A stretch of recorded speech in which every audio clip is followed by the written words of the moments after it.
আসসালামু আলাইকুম। আমি মোহাম্মদ শাকিলুর রহমান, প্রভাষক, হিসাব বিজ্ঞান বিভাগ, হাজী মিসর আলী বিশ্ববিদ্যালয়, কলেজ। আজকের আমাদের অনলাইন ক্লাস সাবজেক্ট হচ্ছে banking and insurance. Banking and ইন্স্যুরেন্সের ব্যাংকের পরিচিতি বাণিজ্যিক ব্যাংক চ্যাপ্টারে আলোচনা করতে যাচ্ছি। তো আমাদের আজকের টপিক হচ্ছে লোন অর অ্যাডভান্স। ব্যাংকের লোন, ধার ও আগাম, অগ্রিম। মূলতপক্ষে লোন, ধার, আগাম বা অগ্রিম একই বোঝায়।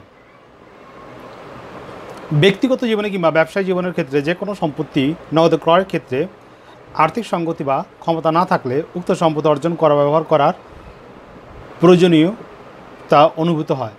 আবার অনেক সময় উদ্ধৃত ক্ষমতা থাকে এবং যাদের উদ্ধৃত ক্ষমতা রয়েছে তারা ব্যাংকের মাধ্যমে নিজেদেরকে নিয়ন্ত্রণ রাখে। ব্যাংক আবার তার কিছু লাভসহ ফেরত প্রদান করে বিভিন্ন শর্তে দিয়ে থাকে। অর্থাৎ ব্যবহারকারী শর্ত মোতাবেক প্রদত্ত লোন ক্ষমতা ব্যাংকের নিকট ফেরত দিয়ে থাকে। অবশ্যই ব্যাংক ছাড়া অন্য যে কোনো আর্থিক প্রতিষ্ঠান দায়িত্ব পালন করতে পারে, তবে ব্যাংকের গ্রহণযোগ্যতার জন্যই এই কার্যক্রমের মাধ্যমে বেশি সম্পাদিত হয়ে থাকে। ব্যাপক অর্থে আমরা যদি ধার বা লোন বলি তাহলে আমরা বলতে পারি ব্যাংকের গ্রাহকের নগদ অর্থ এবং দলিল সময়ের মাধ্যমে শর্ত সাপেক্ষে যে সুনাম, বিশ্বাস ও সেবাসমূহ ধার হিসাবে দিয়ে থাকে তাকে একক বা সামগ্রিকভাবে ব্যাংক লোন বলা হয়। এবং বিভিন্ন সংজ্ঞার আলোকে বলা যায় যে ব্যাংক সাধারণত নগদে এবং অনগদে উভয় প্রকার লোন প্রদান করে থাকে। যেমন ব্যাংকের প্রত্যয়নপত্র, ভ্রমণকারী চেক, ভ্রাম্যমাণ নোট ইত্যাদি ব্যাংক সুনাম অনগদী লোনের প্রকৃত উদাহরণ।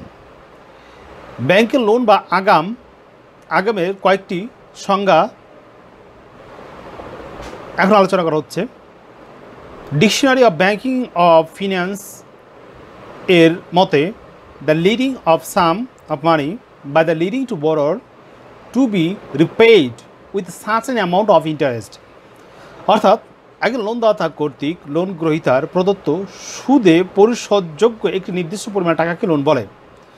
অর্থাৎ ব্যাংক থেকে লোন গ্রহীতা একটি নির্দিষ্ট সুদে লোন গ্রহণ করবে এবং একটি নির্দিষ্ট সময়ে সেই টাকা পরিশোধ করবে, তাকে বলা ব্যাংক লোন। বিশিষ্ট বিশেষজ্ঞ ডাক্তার এ খানের মতে ব্যাংক লোন বলতে বোঝায় কোনো ব্যক্তি বা প্রতিষ্ঠান কর্তৃক সুদ মুনাফা। ব্যাংক লোন বলতে বোঝায় কোনো ব্যক্তি বা প্রতিষ্ঠান কর্তৃক সুদ, মুনাফা অথবা অন্য যে কোনো সুবিধা ফেরত দেওয়ার চুক্তিতে পারস্পরিক স্বার্থে ক্রয় ক্ষমতা বৃদ্ধিকল্পে গ্রহীতাকে প্রদত্ত সম্পদ ছাড়া আর কিছুই নয়। উপরোক্ত আলোচনা থেকে আমরা বলতে পারি যে ব্যাংক অথবা ব্যাংকারগণ তাদের মক্কেলকে সুবিধা অনুসারে নগদ অর্থ অথবা যে কোনো ধরনের ধার হিসাবে শর্ত সাপেক্ষে প্রদান করে থাকে এবং একটি নির্দিষ্ট সময়ে নির্দিষ্ট সুদ এবং আসলে অথবা এককালীন পরিশোধ করা হয়, তাকে বলা হয় ব্যাংক লোন অথবা অগ্রিম। তো এখন আমরা আলোচনা করব আমাদের পরবর্তী কোয়েশ্চেন, ব্যাংক অগ্রিমের প্রকারভেদ, various types of banks advance. বাণিজ্যিক ব্যাংক তার তহবিলে নানান খাতে বিনিয়োগ করে থাকে এবং বাণিজ্যিক ব্যাংক তা সাধারণত যে সকল খাতে বিনিয়োগ করে থাকে অগ্রিম মঞ্জুর করে থাকে। তা প্রথম হচ্ছে ধার বা লোন। প্রথম আমরা একটু বুঝি ধার বা লোন কি। ব্যাংক স্থাবর সম্পত্তি বা লোনপত্র জামানত হিসাবে বন্ধক রেখে নির্দিষ্ট মেয়াদের জন্য লোন হিসাব খুলে যে অগ্রিম প্রদান করে তাকে ধার বলে। ব্যাংক স্থাবর সম্পত্তি বা লোনপত্র জামানত হিসাবে বন্ধক রেখে নির্দিষ্ট মেয়াদের জন্য লোন হিসাবে খুলে যে অগ্রিম প্রদান করে তাকে ধার বলে। লোন গ্রহীতা এরূপ অগ্রিম চেকের মাধ্যমে এককালীন বা প্রয়োজন অনুসারে বিভিন্ন টাকা উত্তোলন করতে পারে এবং সাধারণত ব্যাংক দীর্ঘমেয়াদী এবং মধ্যমেয়াদী ধার প্রদান করে থাকে এসব লোনের মাধ্যমে। প্রফেসর ভার্শনি বলেন, ধার ব্যবস্থার অধীনে লোন নির্দিষ্ট উদ্দেশ্য মেয়াদের জন্য প্রদান করা হয়। সাধারণত ধার কিস্তিতে পরিশোধযোগ্য, অর্থাৎ ব্যাংক তার গ্রাহককে স্থাবর বা লোনপত্র জামানত রেখে যে লোন প্রদান করে সেগুলো তো কিস্তিতে পরিশোধযোগ্য। এবং কত কিস্তিতে পরিশোধযোগ্য হবে তখন লোন গ্রহণ করা হয়, তখন তার গ্রাহককে বলে দেওয়া হয়। ধারের বৈশিষ্ট্য, feature of loan, character of loan. পৃথক হিসাব খুলে এরূপ লোন প্রদান করা বা মঞ্জুর করা হয়, অর্থাৎ গ্রাহককে তার উক্ত লোন প্রাপ্তির জন্য ব্যাংকে অ্যাকাউন্ট খুলতে হবে এবং ওই অ্যাকাউন্টে ব্যাংক তার লোনকৃত টাকা প্রদান করে। চলিত হিসাবের মাধ্যমে ধার প্রদান করা হয়। গ্রাহক যে হিসাব খুলবে সেই হিসাব সাধারণত চলিত হিসাব হয়। 3, স্থাবর এবং লোনপত্র জামানত হিসাবে লোন মঞ্জুর করা হয়, অর্থাৎ ধার প্রদান করা হয় স্থাবর বা লোনপত্র জামানত হিসাবে রেখে। মঞ্জুরকৃত লোনের হিসাবে টাকা লোন গ্রহীতা চেকের মাধ্যমে এককালীন বা প্রয়োজন অনুসারে বিভিন্ন সময় উত্তোলন করতে পারে।